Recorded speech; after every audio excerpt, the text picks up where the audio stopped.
Hello guys, good morning. It's Dave Santarelli from BreakingChartAlerts.com and Santarelli Trading Exchange. Hope everyone's having a great start to their day. There's a lot of things coming out this morning, so let's get started here. Let's do our watch list here and the top news events that are transpiring here today. First off, if you guys are new to us, please go to the App Store, either the Apple App Store, the Google Play Store, search for Breaking Chart Alerts, download that app for free, and get instant notifications anytime there's breaking news there before you hear it anywhere else. And if you guys could do us one other favor there, that would be great. If you guys could go down and click like this video, subscribe to the channel, and click that bell to get notified every time we post some new content here. Alrighty, so let's get started here with the top news for the day. There's quite a few things happening. A lot going on with Russia. Putin's been pretty active here, so let's get started with that, and we'll get started. Alright, so first thing off, here's the Bloomberg 5 things to start your day. Number 1, Russian billionaires face new hurdles. And, Russian Vladimir Putin will meet executives and owners of big businesses on Wednesday. Sanctioned or unsanctioned, Russia's billionaires face fresh hurdles after Putin called time on foreign stock listings, with companies required to delist their overseas shares. Russia's military shelled southern and eastern Ukraine overnight, with President Vladimir Zelensky saying Moscow had launched a new campaign focused on the Donbass region. French Finance Minister Bruno Le Maire renewed calls for European sanctions to extend to Russian oil, while Stellantis idled one of Russia's last auto plants. Europe expects to pay the bulk of Ukraine's reconstruction costs. All right, next here, the yen slumps. The Japanese yen extended its longest losing streak in at least 50 years. The currency raced past 128 against the dollar, even after Finance Minister Suzuki stepped up verbal defense of the currency, with traders looking for more concrete signs of intervention. Selling the yen has become a favorite trade as the dovish Bank of Japan keeps policy rates anchored to the floor while Federal Reserve starts on hiking cycle. Fed President James Bullard said central bank shouldn't rule out rate increase of 75 basis points. So we're going to be seeing these interest rates continue to climb here, guys. Bloomberg actually just came out with an article last night I was reading too. They're expecting interest rates, mortgage rates, to be at 8.3% by 2024. Next up, rotations is the theme of this week's MLIV Pulse Survey. Value versus growth, EM versus DM, and since some of those rotation suggestions have become famous for false starts, we give you the chance to identify which popular market themes of the recent years have been misguided. Participation takes on 1 minute and is anonymous. Let's see, futures fall, extend their decline as of 5:30 a.m. New York time. S&P 500 contracts down 0.3%, while NASDAQ 100 futures drop 0.5%. In Europe, stocks slump, with all sectors are in the red, barring energy. Healthcare, media, and consumer products are the worst performers. Dollar climbs 0.1%. Oil's falling this morning. West Texas Intermediate future contracts trade 1.7% lower at the 105 level. Gold is down 0.1% to $1,976 an ounce. Treasury's 10-year yield briefly touches 2.9% and is now up about 4 BPS to 2.8896%. Bitcoin is little unchanged. Coming up today, today's data is limited to March housing starts and building permits at 8:30.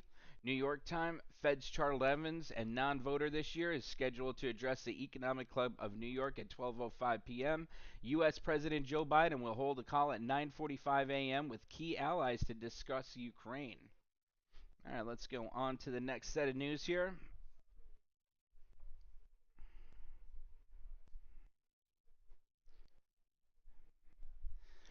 All right, so top stocks to keep your eyes on this morning. Johnson & Johnson beat estimates by 11 cents a share with quarterly earnings of $2.67 per share. Revenue came in slightly below forecast.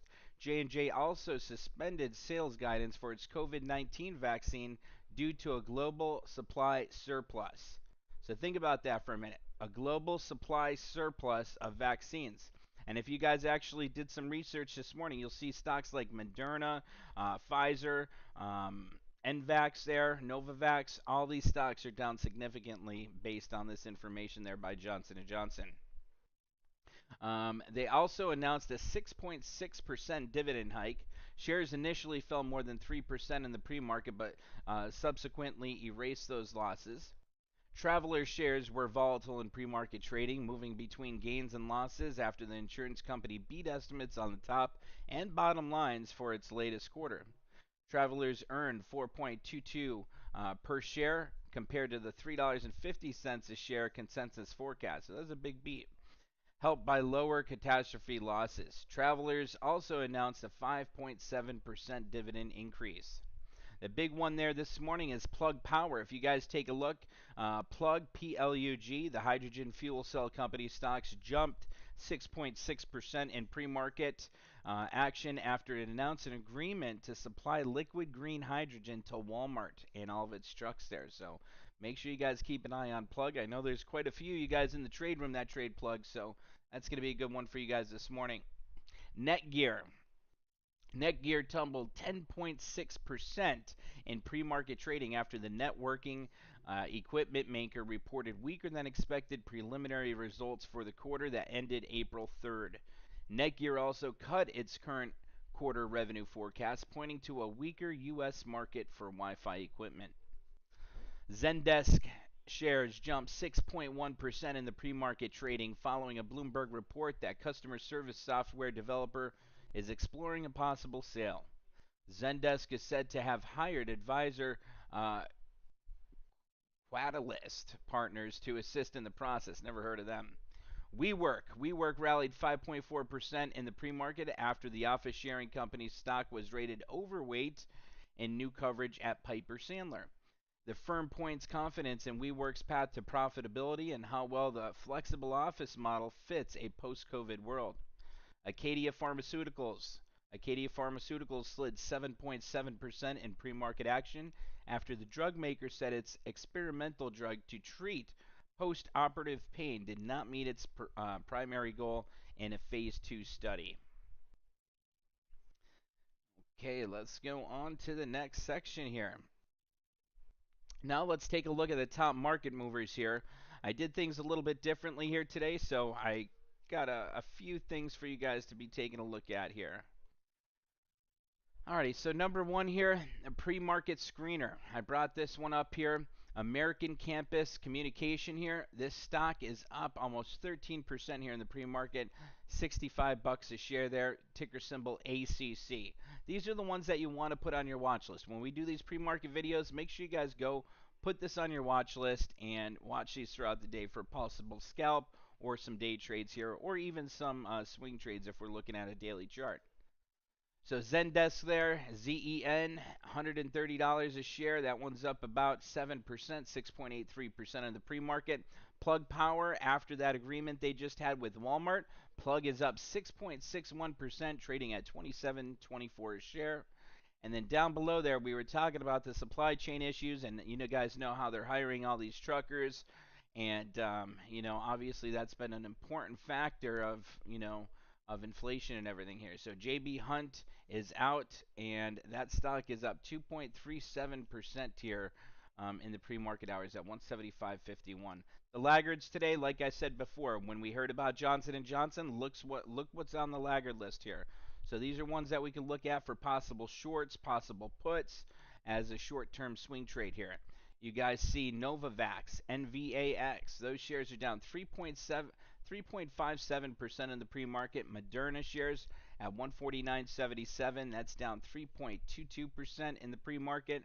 Lockheed Martin there, LMT, $457.22 a share. That stock's down about 2.19% here in the pre-market. And then NXP Semiconductors, that shares are down about 2.11% at 169.60 a share. I wanted to show you guys here too as well. Here was yesterday's top gainers and top declines. Obviously, Twitter here was a big mover yesterday. And let me see here. Twitter on my watch list this morning. We got those shares down about 47 cents, 0.97% in the morning. But take a look at yesterday what was leading here. You see the energy stocks and you see some financial companies here. And then obviously Twitter on the news there that Elon Musk was looking at possibly bringing together a couple of billionaires to take out the company and buy it outright. Top decliners there, you guys could see Moderna yesterday also, that was down again. And Expedia, you got Paycom there, and Etsy there. And Tractor Supply was down a bit there as well. Righty. Let's take a look at the top upgrades, downgrades, and initiations this morning here. There wasn't too many upgrades here this morning, but let's take a look and see what's going on here. So obviously today's the 19th. You can see there's only two upgrades there this morning. Both of them by Barclays there. You got Northwestern and Portland General Electric there. About a 6.96% upside on Portland, and Northwestern 3.5% upgrade there from underweight to equal weight. And they increased the share price from 57 to 62. So small little upgrade there. The big one yesterday, ConocoPhillips was trading at 103.45. That one is upside there, 11.16% from that upgrade target of 110 to 115. Sector perform to sector outperform. Make sure you keep your eye on those energy stocks there. Delta Airlines yesterday had a nice upgrade from UBS from $44 a share to $53 a share. Upgraded that from neutral to a buy, and that represents about a 25.76% upside from where shares are trading at. And Delta's in the green this morning. Shares up 27 cents, 0.64% in the morning here. All right, let's take a look at the top downgrades here. Really only a couple here that we're too interested in. Roblox here, RBLX, that was downgraded by Goldman Sachs. Really just lowered the price target from 108 to $50 a share, downgraded it from buy to a neutral. Still about a 22.4% upside from where stocks are currently trading at $40.85. So Electronic Arts there, that's another one this morning. Goldman Sachs downgraded that from a buy to a neutral. They lowered their price target from 183 a share down to 145. Still represents about an 18.7% upside from there, but wouldn't be looking at that as consumer spending is starting to drop a bit here. Alrighty, let's take a look at the top initiations here for the day. We got a few of them on here that I want you guys to put this on your watch list here. First off, as you guys can see, Snapchat. Okay, initiation from Rosenblatt, price target $49, initiates a buy rating. $49 target. The stock's only at $32.64 now a share. That represents about a 50.12% upside from where we're at right now. Next one is AppLovin, ticker symbol APP. Put that on the watch list there. Goldman Sachs initiates a buy rating on that with a price target of $68. Stock's currently at $46.74. That represents about a 45.49% upside from here. Full House Resorts, that's another big one here. B. Riley Securities initiates a buy rating on that, gives it a price target of $20 a share. The stock's at $9.25 now. That represents about 116% upside from where we're at. Another one here, Vera Therapeutics. You guys could see that initiation outperformed. Price target $32, represents about a 37.63% upside from there, with the stock currently at $23.25 a share. WeWork, let's see, Piper Sandler initiates an overweight rating on that, gives it a price target of $10 a share. Stock's currently at $5.92 a share. That represents a 68.92% upside from there. And if you guys look down here, this is one from yesterday, Tonix Pharmaceuticals. It's a 17-cent stock there. Obviously that's a penny stock, ticker symbol TNXP. But Noble Capital gave that initiation of an outperform rating with a price target of 60 cents. And with it currently trading at 17 cents there, that represents about a 245.22% upside from where it's at right now.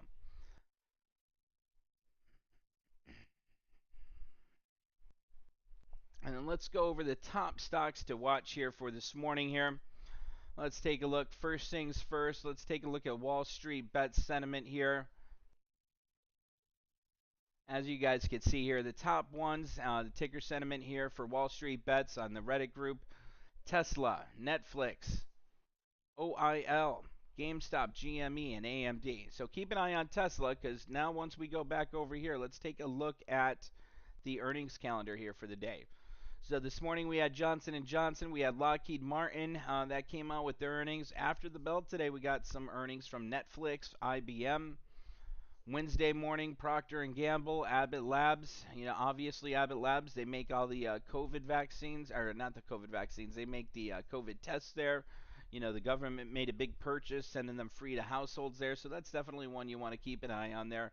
Obviously, I think their guidance is going to be pretty weak going forward here. The airlines just announced that, well, actually, a federal judge here in Florida said that it was unconstitutional to force a mask mandate. So there's no more mask mandates on flights anymore, or cruises, or anything of that matter. So it's optional now. So you got that Wednesday morning, and then Wednesday after market closes, we got Tesla, we got Alcoa, we got United Airlines there. Thursday morning, we got American Airlines, AT&T, Nucor, Nextera Energy. And then after the close on Thursday, we got Snapchat. That's going to be a big one. I was thinking about doing a higher risk earnings trade on Snapchat there going into Thursday. Well, going into Friday, since it reports Thursday after the close. That's obviously one that I'd have to hold for Friday, and then you only have that one day until Expo. So it's going to be either a big hit or a miss there. So that's why it's a higher risk earnings trade. But I was thinking about doing something with that. And then Friday morning, we got Schlumberger, we got Verizon, we got American Express, and we got Regions there. So that's going to do it there for us this morning, guys. And I'm going to be posting this in the trade room here. I will see everybody shortly here in the trade room. So I hope everyone has a great day. Stay safe. God bless. And I will see you guys in the trade room. Let's have a great day, guys. As of right now, SPY is pretty flat here. It's down about 69 cents, down 0.16%. If I put this over here and we look at Qs, Qs is another one here. Just pulled back again. It was just in the green for a little bit, down 83 cents, 0.25% on the day. And then the Diamond ETF here, we got that still trading between that 50 and that 20-day simple moving average on a daily chart here. So it's still trading sideways. That's why it's really important to sit back, be patient, be disciplined here. You got side-by-side candles here on a daily chart of the Diamond ETF, and we're just in consolidation really between about 342 and about 348 there on the Diamond ETF. And then if we're looking at Qs here, that's another one there. It's been consolidating the past few days. A break below that 336 is going to signify, possible pullback to that next support area, which on Q's daily chart here is going to be about 320. And then if we look at SPY here on a daily chart, again, side-by-side action here. Two smaller candles here over the past 2 days, yesterday and today. So if we start breaking below about that 435 there on SPY, we'll be looking for that next support area of around 420. And if there's any big news that is a catalyst for the markets to move lower, we'll be looking at that 410 area on SPY. So right now it's just about being patient, disciplined, watching the daily charts here, and seeing how the markets are reacting to the news coming out. Alrighty, guys, I hope everyone has a great day. I'll see you in the trade room, and have a good day.